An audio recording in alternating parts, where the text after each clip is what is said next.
Hi, hello, viewers. Welcome to NT Sports. This is Tarak. Valleru Developers presents IPL 2024 Expert Analysis, powered by My Doctor Pain Relief Products, gift partner Big C.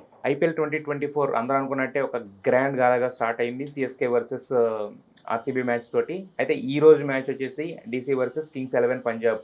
Last year unfortunately ఈ రెండు teams కూడా సరిగా perform చేయలేకపోయినాయి. But ఈసారి మాత్రం కొత్త inclusions తోటి, అలాగే కొంతమంది స్టార్ ప్లేయర్స్ కంబ్యాక్స్ తోటి ఈ మ్యాచ్ జరగబోతుంది. సో ఈ మ్యాచ్ మీద కూడా చాలా ఎక్స్పెక్టేషన్స్ అనేది ఉన్నాయి. సో దీని గురించి ఎక్స్పర్ట్ అనాలిసిస్ అందించడానికి మనతో సుధీర్ గారు ఉన్నారు. ఆయనతో మాట్లాడదాం. హలో సుధీర్ గారు.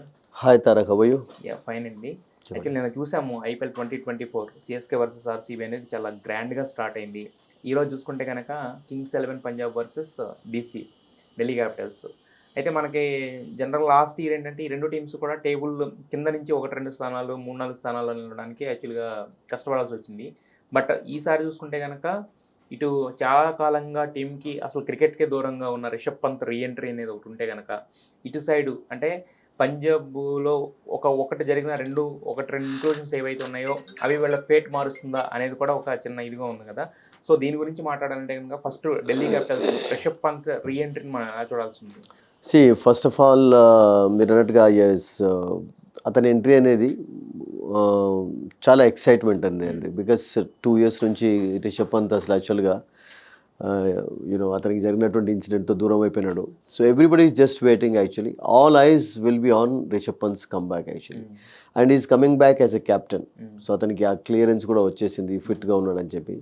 So that's in fact a great news for all cricket lovers. ఎందుకంటే మనందరికీ తెలుసు ఎటువంటి విక్టరీస్ సాధించి పెట్టాడు ఇండియాకు.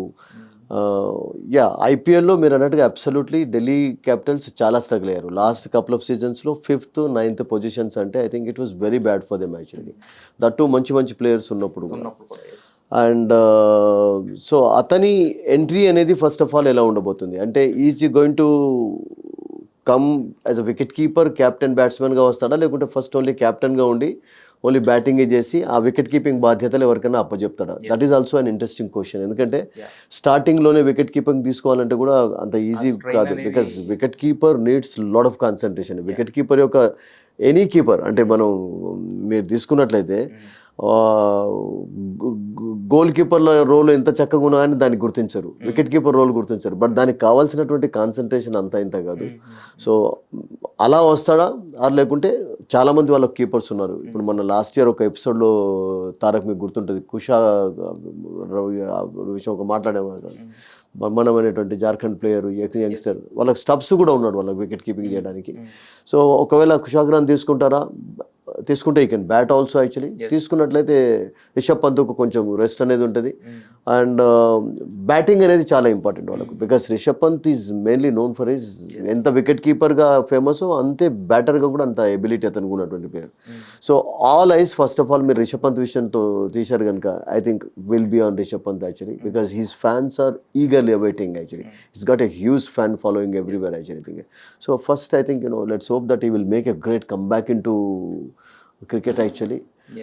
ఆ తర్వాత of course T20 world cup కూడా దగ్గరలోనే ఉంది కనుక ఒకవేళ ఈ ఐపీఎల్లో మంచి ఫామ్ కనబరిచి మంచి ఫిట్నెస్ కనబరిచినట్లయితే ఐ థింక్ అతని ఛాన్సెస్ డెఫినెట్లీ ఎక్కువగా ఉంటాయి, పెరుగుతాయి. బట్ అంటే మనం చూసుకున్నట్టయితే ఇక్కడ పంజాబ్ కూడా అంటే వాళ్ళ ప్లేయర్స్లో కూడా వీళ్ళు తీసి పారేసే ప్లేయర్స్ అని చెప్పడానికి ఎవరు లేరు. అంటే హైయెస్ట్ పెయిడ్ ఉన్న శామ్ కర్న్ ఒకప్పుడు అతను వాళ్ళ టీంలో ఉన్నాడు. లివింగ్స్టోన్ దగ్గర నుంచి మెయిన్ ధవన్, వీళ్ళందరూ ఎంతమంది ప్లేయర్స్ పించ్ హిట్టర్స్ ఉన్నారు. బౌలింగ్లో చూసుకున్నా కూడా ఈసారి హర్షల్ పటేల్ కొత్తగా యాడ్ అయ్యాడు. బట్ అంతకుముందు టీమిండియాకి మెయిన్ బౌలర్లు ఎవరైతే ఉన్నారో వాళ్ళే అక్కడ సేవలు అందిస్తూ వచ్చారు కదా. మరి ఇంతమంది బౌలర్స్ బ్యాటింగ్ కాంబినేషన్ పర్ఫెక్ట్గా పేపర్ మీద ఉన్న టీం అంటే కనుక మన పంజాబ్ సూపర్ కింగ్స్ అని చెప్పుకోవాలి. బట్ గ్రౌండ్లో ఎందుకు వాళ్ళ ఫెయిల్యూర్స్? సరే మరి ఇప్పుడు ఢిల్లీ క్యాపిటల్స్తో వాళ్ళ ఫైట్కి మెయిన్ ఎలిమెంట్స్ అంటే ఏం చెప్పి? ఒకటి ఫస్ట్ ఆఫ్ ఆల్ పంజాబ్ కూడా they are also sailing in the same boat. అంటే మీకు ఢిల్లీతో కంపేర్ చేసినట్లయితే లాస్ట్ 4-5 yearsలో their performance has been worse than Delhi actually. ఎందుకంటే ఢిల్లీ కనీసం దుబాయ్లో జరిగినప్పుడు ఒక ఫైనల్లోనూ ఆడారు అసలు. But when was the last time వాళ్ళు ప్లే ఆఫ్స్ కూడా మర్చిపోయినారు టోటల్గా. పంజాబ్ చూసినట్లయితే 2014లో దుబాయ్లో వాళ్ళు ఒకసారి ఫైనల్ ఆడారు తప్పితే ఆ తర్వాత అసలు యాక్చువల్గా పంజాబ్ పర్ఫార్మెన్స్ మీకు తగ్గుతూనే ఉన్నది కానీ పెరగడం లేదు. మంచి ప్లేయర్స్ ఆడుతున్నప్పుడు కూడా ఈవెన్ శిఖర్ అంటే లాస్ట్ కపుల్ ఆఫ్ ఇయర్స్ నుంచి వచ్చాడు. బట్ అంతకుముందు వాళ్ళు ఎంతమందిని షఫల్ చేస్తూ ఉన్నారండి అసలు యాక్చువల్గా. అండ్ ఎక్కడ కూడా వాళ్ళకి వర్కౌట్ కాలేదు. లాస్ట్ ఇయర్ శ్యామ్ కరణ్ తీసుకున్నారు 18 lakhs పెట్టి, అంతకుముందు చెన్నైలో ఆడాడు 18 crores పెట్టి. So what did he do actually think. So అతని పైన ప్రెషర్ కనబడింది. బట్ ఈ సంవత్సరం కూడా 4 ఇంగ్లీష్ పీపుల్ ఉన్నారు, ఇంగ్లీష్ మెన్ ఉన్నారు. మన 4 ఉన్నప్పుడు ఎక్కడ ఎవరిని అడ్జస్ట్ చేస్తారు, ఎందుకంటే ఈ సంవత్సరం క్రిస్ ఓక్స్ కూడా ఇంక్లూడ్ అయ్యారు. క్రిస్ ఓక్స్ కూడా 4.5 పెట్టి అతను కూడా తీసుకున్నారు. సో ఒకవేళ బెస్టో ఆడాల్సిందే, ఓపెనర్గా వాళ్ళకి ఓపెనర్ కావాలి శిఖర్ ధవన్ తోటి. అండ్ శిఖర్ ధవన్ తోటి ఆల్రెడీ అతనికి సన్ రైజర్స్లో కూడా మంచి కాంబినేషన్ ఉంది కనుక I think that should work out for them. Livingstone మీరు డ్రాప్ చేయలేరు. మీరు కరణ్ అంత డబ్బు 18 crores పెట్టి కొన్నప్పుడు అతన్ని ఉపయోగించుకోవాలి కదా అసలు. యాక్చువల్గా బ్యాటింగ్ చేస్తాడు, బౌలింగ్ చేస్తాడు. ఒకవేళ క్రిస్ ఓక్స్ని ఇంక్లూడ్ చేసినట్లయితే మీకు ఎలిస్కి స్థానం ఎక్కడిది, రబడాకి స్థానం ఎక్కడిది. సో ఈ షఫ్లింగ్లో నేను అనుకుంటాను చాలా చాలా ఇబ్బందులు ఉంటాయి వాళ్ళకు. బికాస్ అండ్ దాంతోపాటు వాళ్ళు ఇంకొకటి ఏంటంటే సికందర్ రాజాను కూడా తీసుకున్నారు. సికందర్ రాజా కూడా జింబాబ్వే ప్లేయర్లు కూడా ఇంక్లూడ్ చేయాలి because is a very good all-rounder actually. So 3 English men compulsory ఆడాలంటే ఆ 4th పొజిషన్ ఎవరికి ఉంటుంది.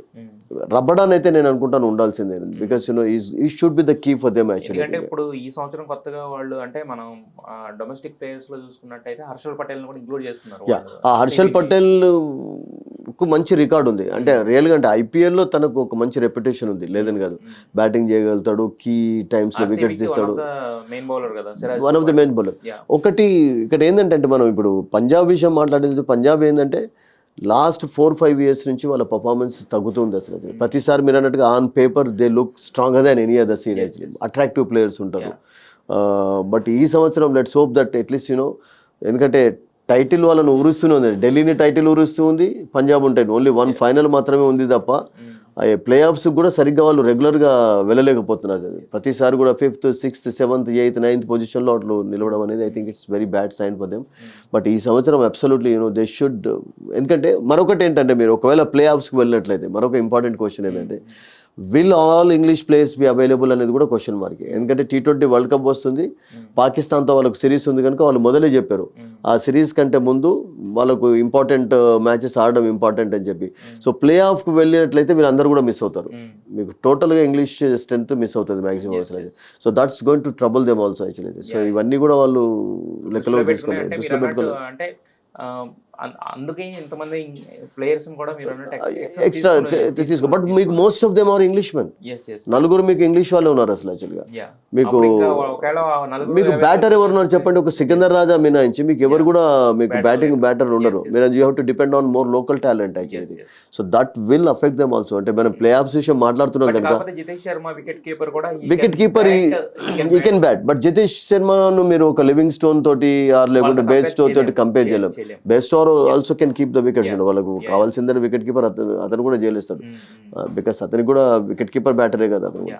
సో బట్ వాళ్ళకు మెయిన్ ఫారిన్ బ్యాటర్స్ మిస్ అవుతారు అసలు ఒకవేళ ప్లే ఆఫ్స్కి వెళ్ళినట్లయితే. బికాస్ ఆల్రెడీ వెళ్ళినట్లయితే I think they may not be available for that. So Shikhar Dhawan పైన చాలా రెస్పాన్సిబిలిటీ. అయితే ఇప్పుడు మనకు DC చూసుకున్నట్టయితే మనం రిషబ్ పంత్ రీఎంట్రీ మాట్లాడగానే వాళ్ళకి కీ ప్లేయర్స్ ఎవరయ్యే అవకాశం ఉంది ఈ మ్యాచ్?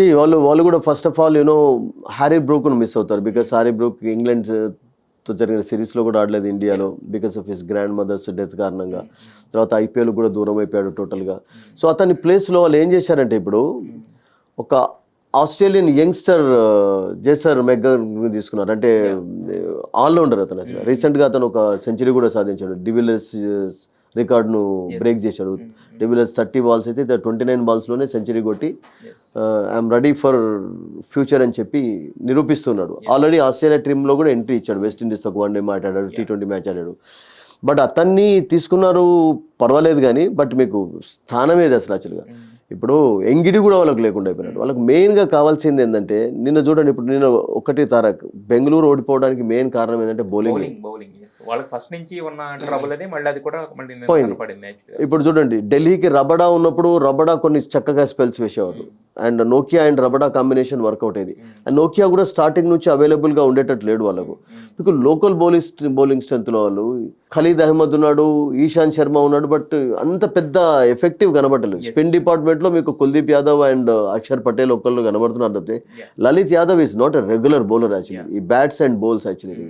సో వాళ్ళకు బౌలింగ్ డిపార్ట్మెంట్లో ఎంగిడీస్ ప్లేస్లో ఎంగిడి ఉన్నట్లయితే definitely it could be different story. వాళ్ళకి కొంచెం స్ట్రెంత్ అనేది ఉండేది. ఎందుకంటే డెఫినెట్లీ మిచెల్ మార్ష్ కూడా మీకు ప్రతిసారి బౌలింగ్ చేయడు అతను.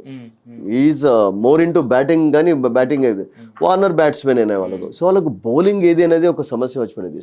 సో బౌలింగ్ విషయంలో I think they will definitely face problems actually Delhi. Batting చక్కగానే ఉంది పృథ్వీ షా. అయితే యాక్చువల్గా మనకి కొన్ని మ్యాచెస్ లో చూస్తుంటాం పిచ్ అనేది కూడా ఇంపార్టెంట్, టాస్ అనేది కూడా ఇంపార్టెంట్ కదా. మరి ఈ పర్టికులర్ మ్యాచ్ లో మనం పిచ్ అండ్ టాస్, ఒకవేళ టాస్ గెలిచి ఫస్ట్ బ్యాటింగ్ తీసుకుంటే బెటరా, బౌలింగ్ తీసుకుంటే బెటరా, డిఫెండింగ్ టోటల్ అంటే ఏం చెప్పొచ్చు ఈ గ్రౌండ్ లో, ఈ పర్టికులర్ గ్రౌండ్ లో? ఇప్పుడు మనం రీసెంట్గా చూసాం కదా, ఢిల్లీలో మ్యాచెస్ జరిగినప్పుడు చూసాం. బట్ పంజాబ్లో అంటే కొత్త గ్రౌండ్లో వాళ్ళు ఆడబోతున్నారు. Because it's going to be new entry for the match. అదొకటి ప్లస్ పాయింట్ అవుతుంది వాళ్ళకి. పంజాబ్ కొత్త గ్రౌండ్ అనేది లక్ సాధిస్తుంది. ఐ థింక్ స్టార్టింగ్ ఇప్పుడు రీసెంట్గా జరిగినటువంటి వరల్డ్ కప్ మ్యాచెస్లోనైతే మంచి స్కోర్స్ కూడా చూసాం అసలు. యాక్చువల్గా it's been very good place to bat actually. And నేను అనుకుంటాను I think we're definitely going to see huge scoring match అండి, డౌట్ లేదు. హై స్కోరింగ్ మ్యాచ్ జరగబోతుంది. ఓకే. అంటే డిఫెండింగ్ టోటల్ ఎంత పెట్టుకొచ్చింది అంటే మనకి చూసుకున్నట్టయితే ఒక రకంగా కంపేర్ చేస్తే పంజాబ్కి బౌలింగ్ అటాక్ అనేది బాగుంది ఢిల్లీతో కంపేర్ చేస్తే ఇన్ కంపారిజన్ లోనే. సో మరి అంటే ఒక డిఫెండింగ్ టోటల్ అంటే కనుక పంజాబ్కి ఉన్నది, ఒకవేళ పంజాబ్ ఢిల్లీ ఫస్ట్ బ్యాటింగ్ తీసుకుంటే కనుక, అంటే వీళ్ళకి బ్యాటింగ్ స్ట్రెంగ్త్ బాగుంది కాబట్టి ఒకవేళ డిఫెండింగ్ టోటల్ అంటే ఎంత పెట్టవచ్చు? I think anything 180+ should be a good total actually to defend actually. ఎందుకంటే మంచి బ్యాటింగ్ వికెట్ కనుక అబ్సల్యూట్లీ ఐ థింక్ 180+ అనేది చాలా కీలకంగా మారింది. అదే మొత్తానికి మనం అనుకున్నట్టు ఇంతకుముందు అంటే వీళ్ళిద్దరూ ప్లే ఆఫ్స్కి వెళ్ళడం అని కూడా మర్చిపోయిన 2 టీమ్స్ తలబడబోతున్నాయి. బట్ ఎనీహౌ అంటే దీంట్లో చాలా ఇంట్రెస్టింగ్ విషయాలు ఏంటంటే మీరు అన్నట్టు team shuffles, team combinations. And మరొకటి కూడా ఇంకా యాడ్ చేయాలి. ఇప్పుడు లాస్ట్ సీజన్లో ఏమైందంటే T20 మ్యాచెస్లో ఎక్కువగా మనం స్కోరింగ్ రేట్ పెరగడానికి బౌండరీస్ అండ్ సిక్సెస్ దోహదపడతాయి. అండ్ ఢిల్లీ సాధించినటువంటి సిక్సెస్ కూడా in comparison with others actually చాలా తక్కువ ఉన్నాయి అసలు. యాక్చువల్గా చాలా తక్కువ ఉన్నాయి. అండ్ ఇంకొకటి ఏంటంటే పంజాబ్కు ఓపెనింగ్ ప్రాబ్లమ్స్ కూడా కొనసాగుతూ వచ్చాయి అసలు. యాక్చువల్గా వాళ్ళు కూడా టాప్ ఆర్డర్ ప్రతిసారి కూడా ఫెయిల్ కావడం చూసాం అసలు. శిఖర్ ఒక్కడు ఈ వాజ్ పర్వాలేదు అనిపించాడు, మిగతా వాళ్ళ నుంచి మీకు కంట్రిబ్యూషన్ లభించలేదు. They tried so many combinations actually. So sixes కూడా చాలా కొట్టలేకపోయారు ఢిల్లీ. అంటే బిగ్ హిట్టింగ్ కూడా వాళ్ళకి రాలేదు అసలు. Actually they struggle with hitting also actually. So ఈ సంవత్సరం లెట్స్ హోప్, ఎందుకంటే పంత్ వచ్చాడు కనుక Pant would love to hit sixes. And Warner of course is in terrific form. And international cricket నుంచి టోటల్గా రిటైర్ అయిపోయినాడు కనుక వార్నర్ ఈజ్ టోటల్గా ఫ్రీగా ఉన్నాడు. మెంటల్గా అతనికి ఎలాంటి టెన్షన్ లేదు అసలు. సో కొంతమందిని కోల్పోయినారు. ఇప్పుడు సాల్ట్ ఇప్పుడు కోల్కతా టీంకి ఆడుతున్నాడు. బట్ మిచెల్ మాస్ ఫామ్ కూడా చాలా ఇంపార్టెంట్. అది Mitchell Marsh Australian and Warner ఒకవేళ ఇద్దరు గిట్ట చక్కగా ఆడినట్లయితే I think they can definitely, because వాళ్ళకు ఆ ఎబిలిటీ ఉంది. అండ్ ఓన్లీ బౌలింగ్ ఒకటే కొంచెం వరింగ్ ఫ్యాక్టర్. ఒకవేళ నోకియా ఫిట్గా ఉండి స్టార్టింగ్ నుంచి, బికాస్ నోకియాను కూడా ఆ లంబర్ ఇంజరీ బాధ పెడుతూ ఉంది అసలు. అతడు కూడా దూరం కావడానికి కారణం ఏంటంటే ఈవెన్ రీసెంట్గా కూడా సౌత్ ఆఫ్రికా టీంలో కూడా చాలా రోజుల తర్వాత ఒక మ్యాచ్ ఆడాడు. ఈ వాజ్ అవే ఫ్రమ్ క్రికెట్. ఒకవేళ అతడు వచ్చిన తర్వాత కూడా 100% ఫిట్నెస్ ఉంటుందా అనేది కూడా డౌటే అసలు actually.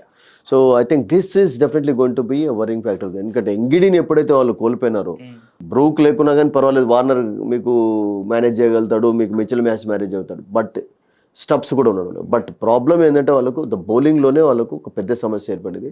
So they have to be very careful about that actually. మీరు చెప్పినట్టే ఇంతకుముందు మనం అనుకుంటే ఈ 2 జట్లకి కూడా ఈసారి ఈ ఐపీఎల్ అనేది కొంచెం కీలకంగా మారింది. డెఫినెట్లీ. సో అంటే మనం ఇన్ కంపారిజన్లో పంజాబ్ ఒక స్టెప్ హెడ్ ఉన్నట్టు కనిపిస్తుంది. అంటే 2 విభాగాలుగా కొంచెం బ్యాలెన్స్డ్గా ఉంది.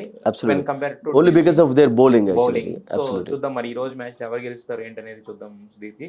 సో మొత్తానికి ఈ మ్యాచ్ పై మీ అనాలిసిస్ ధన్యవాదాలు. Thank you.